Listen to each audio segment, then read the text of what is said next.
नमस्कार दोस्तों, मैं अभिनय एक बार फिर से स्वागत करता हूं आप सभी का आज की कहानी में, जिसका नाम है पति पत्नी के रिश्ते की नजाकत भाग 2।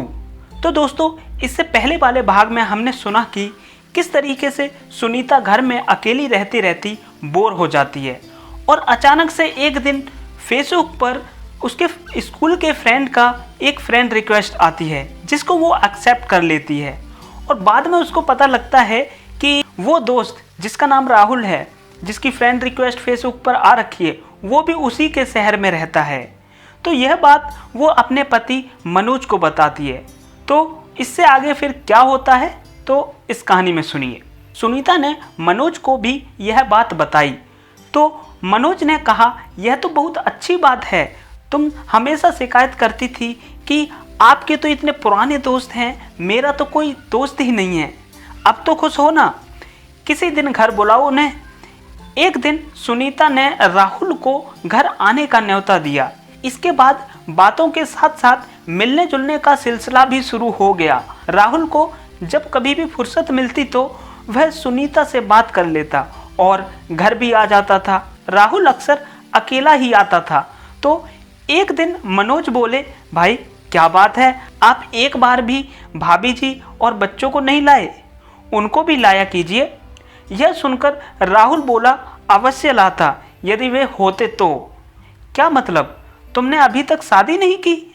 मनोज ने चुटकी काटी, जबकि सुनीता मनोज को बता चुकी थी कि वह शादीशुदा है और एक बेटे का बाप भी है। मनोज की बात सुनकर राहुल झेप कर बोला, मेरा कहने का मतलब था यदि वह यहाँ होते। रीना और सुमित अभी यहाँ शिफ्ट नहीं हुए हैं, स्कूल में एडमिशन की दिक्कत की वजह से ऐसा करना पड़ा। ठीक कह रहे हो तुम, बड़े शहरों में किसी अच्छे स्कूल में एडमिशन करवाना भी कम टेढ़ी खीर नहीं है। हमने भी बहुत पापड़ बेले हैं बच्चों की एडमिशन के लिए। अब मनोज और राहुल में भी दोस्ती हो गई थी और स्थिति यह थी कि कई बार राहुल बिना न्योते के भी खाने के समय आ जाता था। राहुल के घर में आने से सुनीता बहुत खुश रहती थी और बहुत ही मानहोनार से उसकी खातिरदारी भी करती थी। एक बार खाने के समय जब राहुल के बार बार मना करने पर भी सुनीता ने एक चपाती परोस दी तो मनोज से रहा नहीं गया और वे बोले, खा लो भैया, इतनी खुशामद तो ये मेरी भी नहीं करती। बात साधारण सी थी पर सुनीता को यह चेतावनी सी प्रतीत हुई। पति पत्नी के नाजुक रिश्ते में कभी कभी ऐसी छोटी छोटी बातें भी नासूर बन जाती हैं, इसका एहसास था उसे। उस दिन के बाद से वह हर वक्त यह ख्याल भी रखती थी कि उसके किसी भी व्यवहार के लिए मनोज को टोकना ना पड़े, क्योंकि रिश्तों में पड़ी गांठ सुलझाने में हम अक्सर खुद ही उलझ जाते हैं। एक शाम जब मनोज ऑफिस से आए तो बोले, आई एम सॉरी सुनीता, मुझे कंपनी की ओर से 15 दिनों के टूर पर अमेरिका जाना पड़ेगा। मेरा मन तो नहीं है कि मैं तुम्हें इस नए शहर में इस तरह अकेले छोड़कर जाऊं, पर क्या करूं, बहुत जरूरी है, जाना ही पड़ेगा। यह सुनकर सुनीता को उदासी व चिंता की परछाइयों ने घेर लिया। वह धम से पलंग पर बैठ गई और रुआंसा होकर बोली, अभी तो मैं यहाँ ठीक तरह से सेटल भी नहीं हुई हूँ। आप तो जानते ही हैं कि आस पड़ोस वाले सब अपने हाल में मस्त रहते हैं, किसी को किसी की परवाह नहीं है। यहाँ ऐसे में 15 दिन अकेली कैसे रह पाऊंगी? Oh don't worry, I know you will manage it, मुझे तुम पर पूरा भरोसा है। और फिर दूसरे दिन ही मनोज अमेरिका चले गए और सुनीता अकेली रह गई।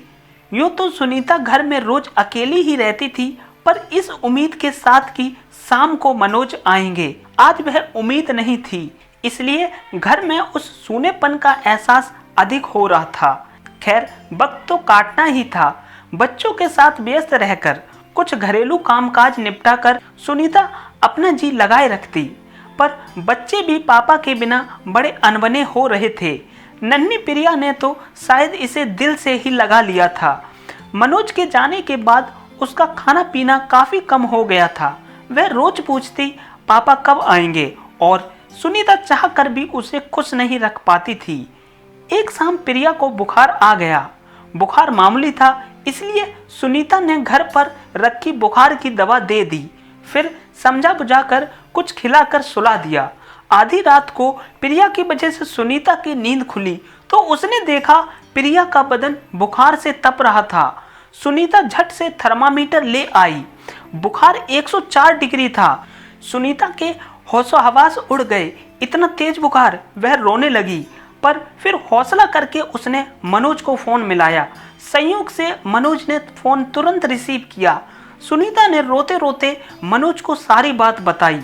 मनोज ने कहा, घबराओ मत, प्रिया को तुरंत डॉक्टर के पास ले जाओ।